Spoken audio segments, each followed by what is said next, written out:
नमस्कार दोस्तों, आप सबका इन्वेस्टिंग विद रेखा में बहुत बहुत स्वागत है।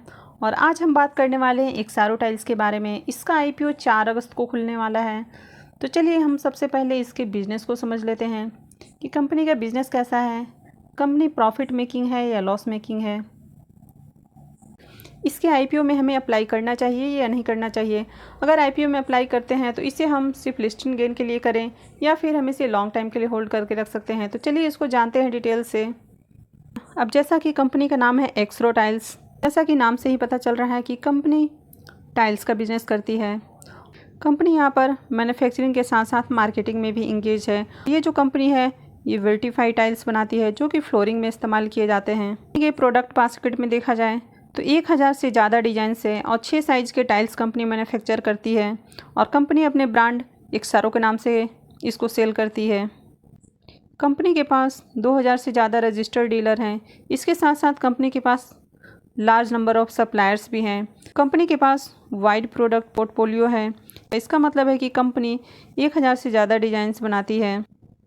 कंपनी के पास 2 state of arts manufacturing facilities है जो कि पाड्रा और तालोड़ में है, जो कि गुजरात में स्थित है। अब यहाँ पर कंपनी डोमेस्टिक बिजनेस के साथ साथ एक्सपोर्ट बिजनेस को भी करती है। अब डोमेस्टिकली बिजनेस की बात करें तो कंपनी पूरे पैन इंडिया में अपना बिजनेस करती है जिसमें कि 27 स्टेट शामिल हैं। इसके बाद कंपनी के इंटरनेशनल बिजनेस की बात करें तो इसमें 13 से ज़्यादा कंट्रीज़ के साथ कंपनी का जो एक्सपोर्ट होता है। कंपनी 13 से ज़्यादा कंट्रीज़ में अपना एक्सपोर्ट करती है जिसमें कि पोलैंड, यूएई और बोस्निया जैसे कंट्रीज़ हैं। अब यहाँ पर कंपनी का जो रेवेन्यू है वो कंटिन्यू हमें इंक्रीज़ होता हुआ दिख रहा है। 2018 में कंपनी का रेवेन्यू है 2.35%, 2019 में ये 6.68% हो गया और 2020 में ये 13.51% है। और अभी यहाँ 31 दिसंबर 2021 तक कंपनी का जो रेवेन्यू है वो 18.34% है। तो यहाँ पर हमें कंपनी का जो रेवेन्यू है वो कंटिन्यू इंक्रीज़ होता हुआ दिख रहा है। तो यहाँ पर इसका जो बिज़नेस है वो तो अच्छा दिखाई पड़ रहा है।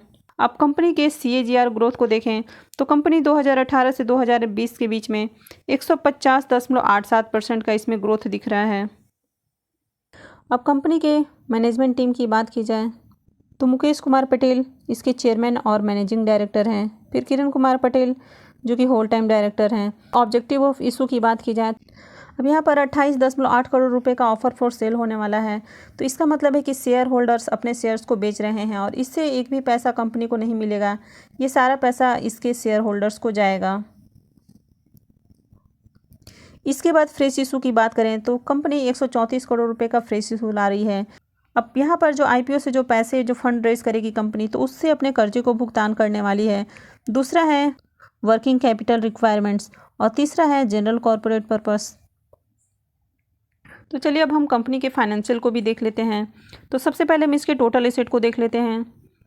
तो फाइनेंशियल ईयर 2019 में कंपनी का टोटल एसेट है 3582.55 मिलियन।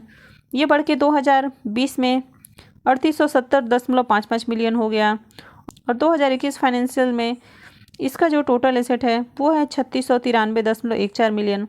तो यहाँ पर इसका जो हमें टोटल एसेट है वो तो ठीक ठाक दिखाई पड़ रहा है। इसके बाद हम इसके रेवेन्यू को देख लेते हैं। तो 2019 में इसका जो रेवेन्यू है वो है 2440.06 मिलियन, 2020 में 2439.64 मिलियन और 2021 में 2598.53 मिलियन। तो यहाँ पर इसका हमें रेवेन्यू भी अच्छा दिख रहा है। इसके बाद प्रॉफिट आफ्टर टैक्स को देखें तो 2019 में 89.17 मिलियन, 2020 में 112.59 मिलियन और 2021 में ये बढ़ के 152.23 मिलियन हो गया है। अब यहाँ पर हमें कंपनी का जो फाइनेंशियल है वो अट्रैक्टिव दिखाई पड़ रहा है। कंपनी के रेवेन्यू के साथ साथ कंपनी का प्रॉफिट आफ्टर टैक्स भी इंक्रीज़ किया है। तो यहाँ पर हमें कंपनी का फाइनेंशियल तो अच्छा दिखाई पड़ रहा है। अब आईपीओ की डिटेल्स की बात करें तो आईपीओ 4 अगस्त को ओपन हो रहा है। ये 6 अगस्त को क्लोज हो जाएगा और फेस वैल्यू 10 रुपये है। आईपीओ का प्राइस 118 से 120 रुपये रखा गया है। मार्केट लॉट 125 शेयर का है। कंपनी NSE BSE दोनों पे लिस्ट होगी और ये जो आईपीओ है 161.09 करोड़ रुपए का है। फ्रेश इशू के जरिए कंपनी 134.23 करोड़ रुपए जुटाने वाली है और कंपनी का ऑफर फॉर सेल 26.86 करोड़ रुपए का है।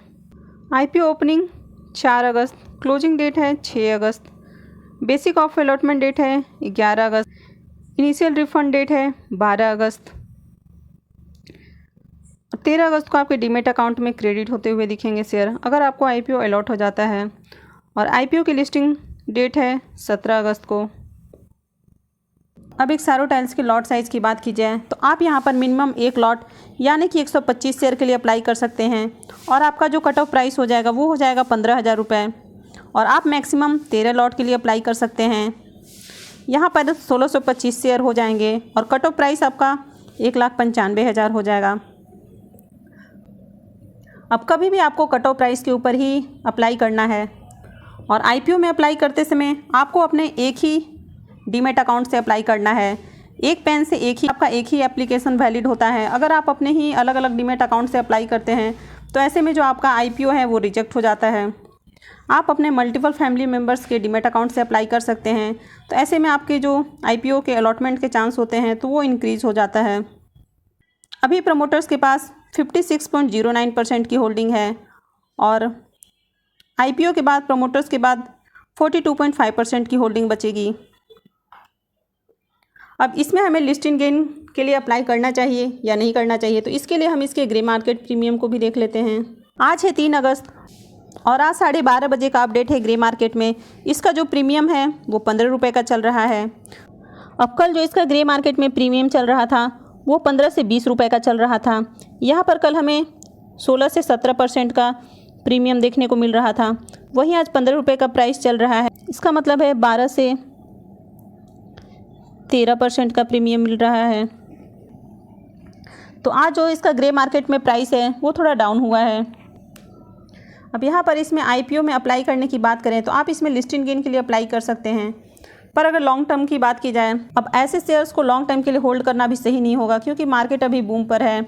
अभी मार्केट में बहुत ज़्यादा तेज़ी है और अगर मार्केट में किसी तरह की करेक्शन या क्रैश होता है तो ऐसे शेयर अपने आप को रिकवर करने में बहुत ज़्यादा समय ले सकते हैं। तो इसलिए इसको सिर्फ लिस्टिंग गेन के लिए कंसीडर किया जा सकता है। तो अगर आपको मेरी ये वीडियो अच्छी लगी है तो प्लीज़ मेरे वीडियो को लाइक कीजिए और इसी तरह के अपडेट्स के लिए आप मेरे चैनल को सब्सक्राइब कर सकते हैं। और वीडियो को अंत तक देखने के लिए आप सबका बहुत बहुत धन्यवाद।